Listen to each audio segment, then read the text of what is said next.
Amb un gol en pròpia porta, el martinenc s'imposava al Marianao Poblet i s'apropa a proclamar-se campió de grup i convertir-se en nou equip de tercera divisió. Els del Guinardó aconseguiran l'ascens i no perden la propera jornada davant el Viladecans. Sense res en joc, l'Horta golejava el Catllà en el penúltim partit del curs al Feliu i Codina, un maig que Jordi Argiles aprofitava per anunciar que no continuarà a la banqueta de l'Horta la propera temporada.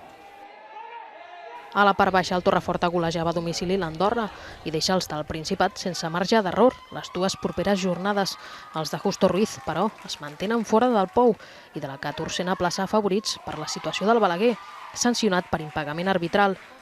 Com a conseqüència, els balaguerins perdien el partit davant el Tàrrega per 0-3 en els despatxos i queden en promoció de descens.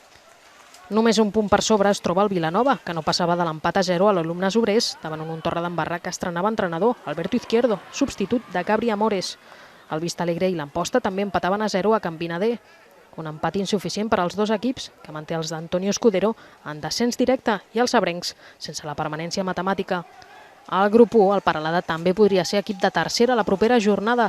En qualsevol cas, el seu rival, el Sabadell B, ja té la promoció d'ascens assegurada. El Càssic Cavallas a la 14a plaça, amb 5 candidats per ocupar la plaça extra de descens, la Junquera, el Vilassar de Dalt, el Lloret, l'Avià i el Montcada. Una plaça que l'equip ballassà abandonava aquesta jornada després de superar el Júpiter amb doblet de l'ex de la Grama, David Gascón. El que sí que està datit beneït és el descens directe. A Sant Cristóbal i Guíxols se sumaven al Llefià i al Canyelles. Aquest cap de setmana l'equip barceloní certificava el descens a Vic, tot i avançar-se mitjans Sant Toni.